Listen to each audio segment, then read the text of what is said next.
महज एक साल में 3 करोड़ का टर्नओवर हो गया, 48 लाख रुपए का मुनाफा हो गया।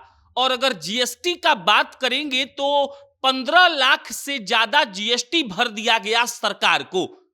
और ये सब कोई बहुत बड़ा बिजनेसमैन नहीं किया है, ये सब कोई आईआईटी या आईआईएम से पढ़कर आया हुआ आदमी नहीं किया है। ये किया है बिहार के मुजफ्फरपुर के जीविका दीदियों ने।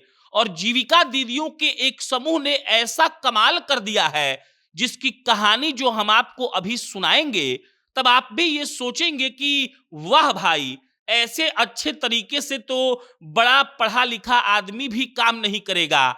और महज एक साल में किसी बिजनेस से 3 करोड़ का टर्नओवर निकाल देना, उसमें से 48 लाख रुपए सीधा सीधा प्रॉफिट का है, सरकार को भी टैक्स भरा गया। तो आप भी सोचेंगे कि इन लोगों से हमको जाकर ट्रेनिंग लेनी चाहिए। बिहार के मुजफ्फरपुर में एक अस्पताल है एसकेएमसीएच, और उसी के रसोई के प्रबंधन का काम जीविका दीदियों को मिला। और जीविका दीदियों ने कैसे इसको बिजनेस बनाया, एक प्रॉफिटेबल बिजनेस बनाया, इसी की कहानी हम आपको अभी सुनाएंगे। लेकिन उससे पहले नमस्कार स्वीकार करिए, मेरा नाम प्रशांत है और आप जनता जंक्शन देख रहे हैं।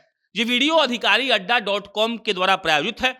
अधिकारी अड्डा एक ऐसा ऐप है जो मात्र 499 में आपको बीपीएससी TRE 4.0 की तैयारी करवाता है। महज 499 में ये लोग आपको देते हैं 600 घंटे से ज्यादा का लाइव और रिकॉर्डेड क्लास। इसके अलावा आपको मिलता है 2000 फुल लेंथ मॉक टेस्ट। इसके अलावा हर विषय का अलग नोट्स, हर विषय का अलग टेस्ट सीरीज। और आप मात्र 499 में अधिकारी अड्डा के ऐप से जाकर ये कोर्स ले सकते हैं और बीपीएससी TRE 4.0 की तैयारी कर सकते हैं। अब लौटते हैं पूरे कहानी पर। बिहार के मुजफ्फरपुर का एक अस्पताल है जिसका नाम है SKMCH। इस अस्पताल में रसोई के प्रबंधन का काम मिलता है जीविका दीदियों को।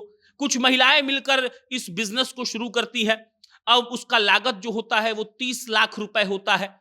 30 लाख रुपए के लागत से 26 दिसंबर 2023 को यह बिजनेस शुरू होता है। जो लोग एसकेएमसीएच में इलाज करवाने आते हैं वो लोग उसमें खाना खाते हैं, कैंटीन की तरह वह रसोई काम करता है, खाना खाते हैं। इसके अलावा मरीजों को खाना पहुंचाया जाता है। और जीविका दीदियों ने कहा कि हम बहुत अच्छे से इस काम को कर रहे थे। एक जीविका दीदी कहती है कि हम लोगों को इस बात का अनुभव नहीं था कि बिजनेस कैसे करते हैं। हम लोग तो घर में खाना बनाते थे, हमने कभी सोचा नहीं था कि इसी खाना बनाने से हम साल में 48 लाख रुपए मुनाफा कमा सकते हैं। लेकिन जब सरकार के द्वारा हमें ट्रेनिंग दी गई, हमें बताया गया कि बिजनेस कैसे होता है, हमें बताया गया कि अलग अलग ऑपरेशंस को कैसे संभाला जाता है, तब हमने ये सब कुछ सीखा। और 26 दिसंबर 2023 को हम लोगों ने एसकेएमसीएच में कैंटीन का काम शुरू किया। और अब 26 दिसंबर 2024 आ चुका है, क्रॉस कर चुका है। और एक साल के बाद जब एसकेएमसीएच के उस रसोई का पूरा डेटा निकाला गया, तब सारे लोग, बड़े बड़े बिजनेसमैन भी शॉक हो गए, क्योंकि एक साल में जीविका दीदियों ने 3 करोड़ का टर्नओवर किया था। यानी कि उस रसोई से 3 करोड़ का धंधा आया था, उसमें से 48 लाख रुपए नेट प्रॉफिट था। यानी कि जो 48 लाख रुपए बच गए वो पूरा मुनाफा था। और सरकार को टैक्स जीविका दीदियों ने 15,38,000 रुपए एक साल में दिए थे।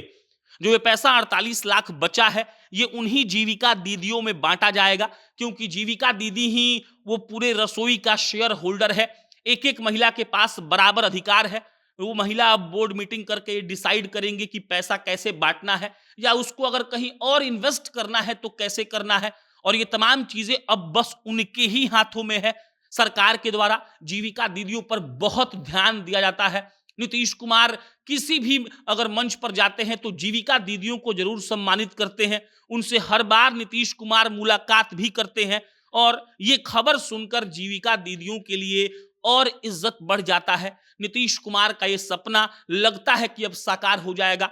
कुछ महिलाओं का ग्रुप मिलकर, जो कोई बहुत बड़े संस्था से पढ़कर नहीं आई है, उन्होंने अगर ऐसा काम कर दिया है तो वाकई में ये चर्चा का विषय भी है, और ऐसा विषय भी है जिस पर आपको बताया जाए ताकि आप भी सोचने पर मजबूर हो जाएं।